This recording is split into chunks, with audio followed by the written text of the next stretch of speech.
जय हिंद दोस्तों, आपका स्वागत है आपके अपने पसंदीदा चैनल स्टडी एंड अपडेट्स में।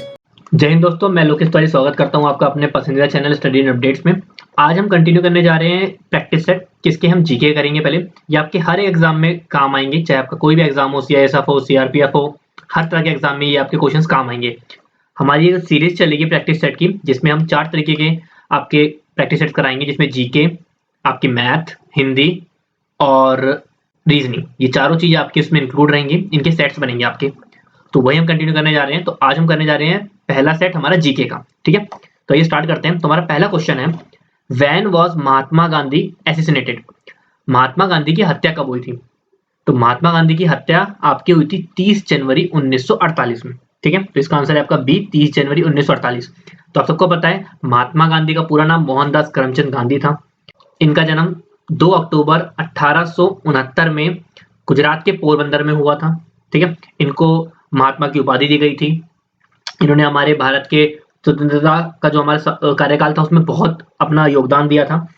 30 जनवरी को इनकी हत्या कर दी गई थी। इनकी हत्या गोडसे ने करी थी। गोडसे ने गोली मारकर इनकी हत्या करी थी। हुआ क्या था, जब भारत और पाकिस्तान का बंटवारा हुआ था तो गांधी जी नहीं चाहते थे कि हम जिस तरह से वॉर चल रहा था, हिंदू मुस्लिम को मार रहे थे, मुस्लिम हिंदू को मार रहे थे, ऐसे हो, वो अहिंसा से करना चाह रहे थे। गोडसे को ये चीज़ उनकी पसंद नहीं आ रही थी, जो उनकी नीतियाँ थी वो अच्छी नहीं लगती थी, इसलिए उन्होंने हत्या कर दी उनकी। तो इसका आंसर आपका बी, 30 जनवरी 1948 इसका आंसर हो गया। आइए बढ़ते हैं हमारे अगले क्वेश्चन, जो कि हमारा 27वां question. What is the ancient name by which the city of Patna was known? तो क्वेश्चन बड़ा अच्छा है। पटना का प्राचीन नाम क्या है? तो पटना के प्राचीन नाम बहुत सारे हैं, ऐसा नहीं कि पटना का एक ही प्राचीन नाम है।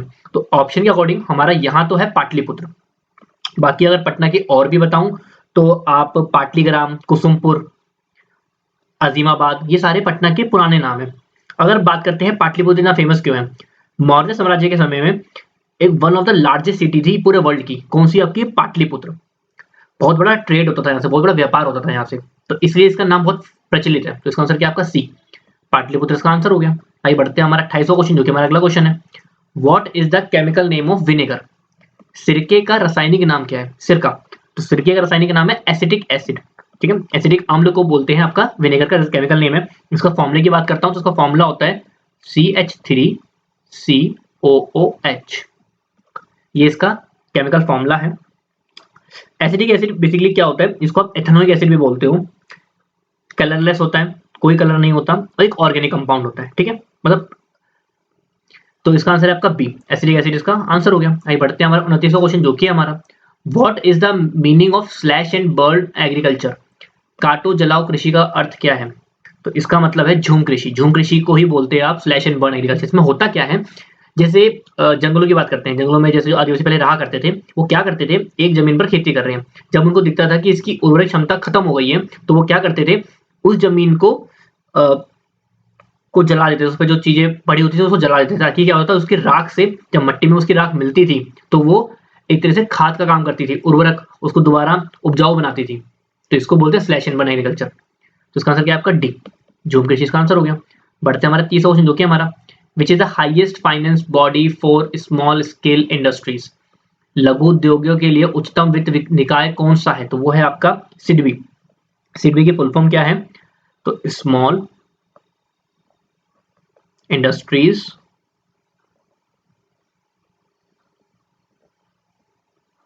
डेवलपमेंट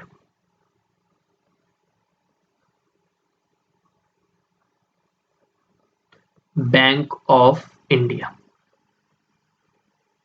ये आपकी सिडबी की फुल फॉर्म है, small industries development bank of India, ठीक है। इसको सेटअप किया गया था 2 अप्रैल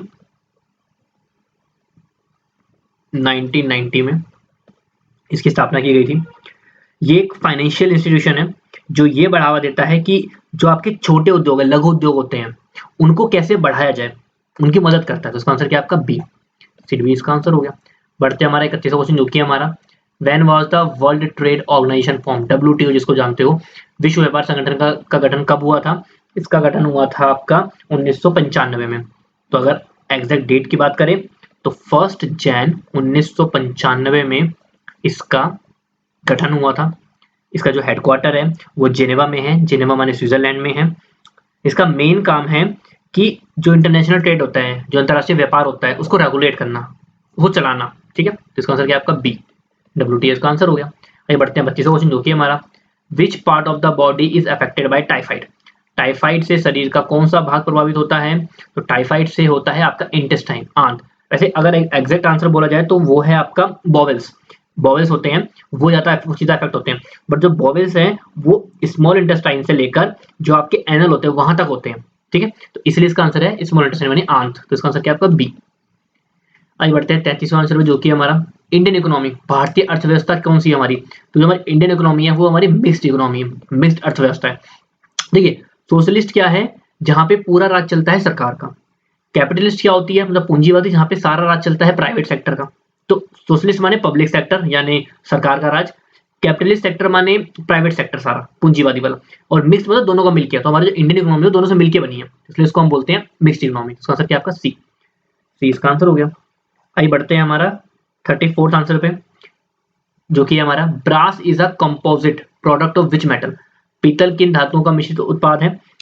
ये है आपका कॉपर एंड जिंक का। तांबा और जिंक से मिलकर आपका ब्रास बनता है, ठीक है। अब इसमें कितना होता है? एक जिंक में, एक ब्रास में 64% तो कॉपर होता है, और जो आपका 36% है वो आपका जिंक होता है, ठीक है। ब्रास के अंदर इतना कॉम्पोजिशन होता है। ब्रास का यूज ज्यादातर दरवाजे, कुंडियां बनाने में, लॉक्स बनाने में इस्तेमाल होता है। इसका आंसर क्या आपका सी, सी इसका आंसर हो गया। आइए बढ़ते हैं हमारे अगले क्वेश्चन जो कि हमारा 35वां question, when did the Cripps mission come to India. Cripps mission India कब आया था? तो पहले उसके आंसर की बात करते हैं। क्रिस्प मिशन आया था आपका 1942 में। एक प्रपोजल आया था, इसमें क्या था कि जो लोग थे प्रिंसली स्टेट्स के, उनको कोई अधिकार नहीं था कि वो अपना उम्मीदवार किसको चुने, सरकार ही चुन के देगी। तो ये क्रिस्प मिशन के अंडर था, मतलब हमें राज करने को तो मिलेगा, बट हमें आज़ादी तो मिल जाएगी, बट हम अभी भी चुन नहीं सकते किसी को। तो ये प्रॉब्लम थी, तो इसलिए ये इसके विरोध भी बहुत हुआ था। जिसका आंसर क्या है सी, 1942 इसका आंसर हो गया।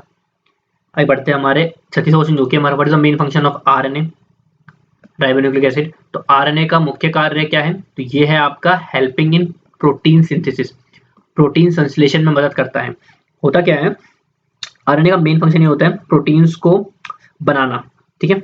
आरएनए के अंदर क्या होता है, कुछ हमारे जीन्स होते हैं जो एक जैसे दूसरी जगह पहुंचते हैं, सारी इन्फॉर्मेशन होती हैं, जिसका मेन काम यही है। इसका आंसर क्या आपका बी, प्रोटीन सिंथेसिस का आंसर हो गया।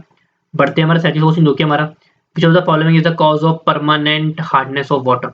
अगर बात आती है परमानेंट हार्डनेस माने कठोरता, जल की स्थायी कठोरता की बात कर रहे हैं, तो इसके लिए आपका जिम्मेदार होता है कैल्शियम सल्फेट। कैल्शियम सल्फेट या मैग्नीशियम क्लोराइड, ये दोनों होते हैं। बट अगर बात करी जाए टेम्परेरी, तो टेम्परेरी के लिए आप मैग्नीशियम बाइकार्बोनेट को भी यूज कर सकते हो। ये टेम्परेरी हार्डनेस दे देगा, मतलब अस्थायी कठोरता देता है। बट अगर स्थायी की बात होती है तो वो कैल्शियम सल्फेट, ठीक है। इसका आंसर क्या आपका सी, सी इसका आंसर हो गया। आइए बढ़ते हैं हमारे अगले क्वेश्चन जो कि हमारा 38वां क्वेश्चन, हु इज फेमस है शेर पंजाब। शेर पंजाब के नाम से कौन विख्यात है? ये है आपके लाला लाजपत राय। इनको शेर पंजाब, केसरी के नाम से जाना जाता है, पंजाबी केसरी। लाल बाल पाल जो तीन हमारे फेमस थे, उनमें से लाल लाला लाजपत राय थे, बाल बाल गंगाधर तिलक जी, और पाल बिपिन चंद्र पाल, ठीक है। तो इसका आंसर क्या है? ए, ए इसका आंसर हो गया।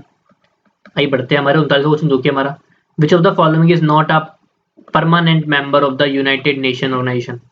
इनमें से कौन यूएनओ का स्थायी सदस्य नहीं है? यूएनओ के 5 स्थायी सदस्य होते हैं और 20 अस्थायी होते हैं।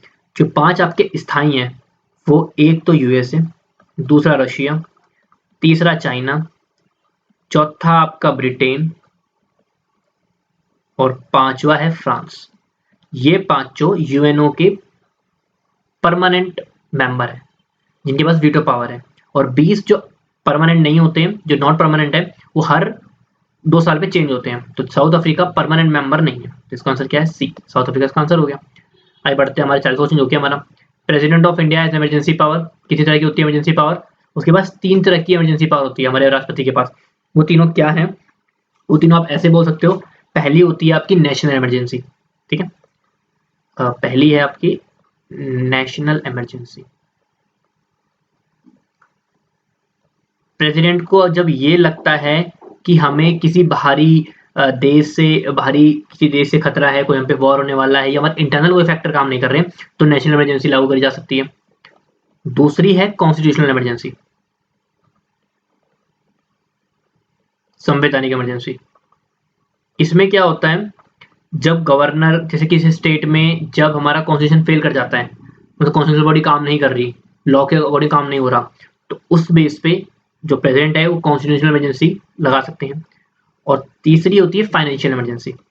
इसमें क्या होता है, जब हमें लगता है कि हमारे पास जो हमारा पैसा है वो कम कम होता जा रहा है, तो हम क्या कर सकते हैं, फाइनेंशियल इमरजेंसी में क्या होता है, प्रेसिडेंट क्या करते हैं, जितने भी आपके गवर्नमेंट ऑफिशियल्स हैं उसमें, चाहे जितने भी हैं, चाहे जज हैं, मिनिस्टर्स हैं, सबकी जो सैलरीज हैं उसमें डिडक्शन हो जाता है। तो इसका आंसर क्या है, डी। 3 टाइप्स का आंसर हो गया। आगे बढ़ते हैं 41वां क्वेश्चन, जो कि हमारा विच इंडियन स्टेट या union territory will host the G20 summit in the year 2023।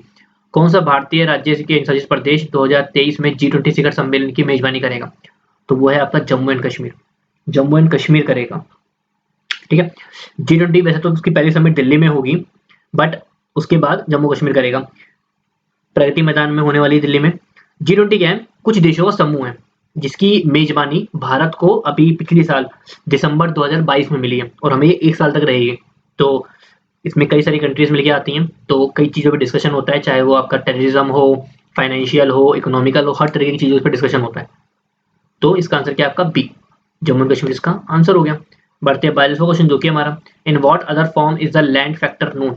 भूमि कारक को अन्य किस रूप में जाना जाता है, वो होता है सॉइल फैक्टर। भूमि माने सॉइल, मृदीय कारक, तो इसी का दूसरा नाम है ये। इसका आंसर क्या है आपका बी, 20 का आंसर हो गया। आगे बढ़ते हैं 43वां क्वेश्चन, जो कि हमारा which of the following states produces the maximum amount of good. निम्नलिखित में से कौन सा राज्य स्वर्ण का अधिकतम मात्रा में उत्पादन करता है? वो है कर्नाटका।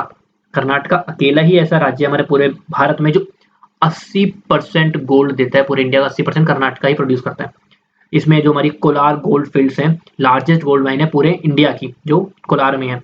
अगर आपने मूवी देखी थी अभी कुछ टाइम पहले, KGF आई थी, तो वो कर्नाटका बेस में ही थी, क्योंकि गोल्ड माइन थी और वो इसी एरिया की थी। तो क्या आंसर है इसका, ए, कर्नाटका इसका आंसर हो गया। आगे बढ़ते हैं हमारा 24वां क्वेश्चन, जो कि हमारा the currency of China is, China की मुद्रा क्या है, वो है युआन। युआन आपकी चाइना की करेंसी है। एक युआन की वैल्यू अगर मैं इंडिया में बताऊं, तो एक युआन की वैल्यू है 12 रुपए 2 पैसे। ये आपके एक चाइनीज युआन की कीमत है। तो इसका आंसर क्या है आपका बी, युआन इसका आंसर हो गया। ये बढ़ते हमारे 45वां क्वेश्चन, जो कि हमारा when was the first train started in India.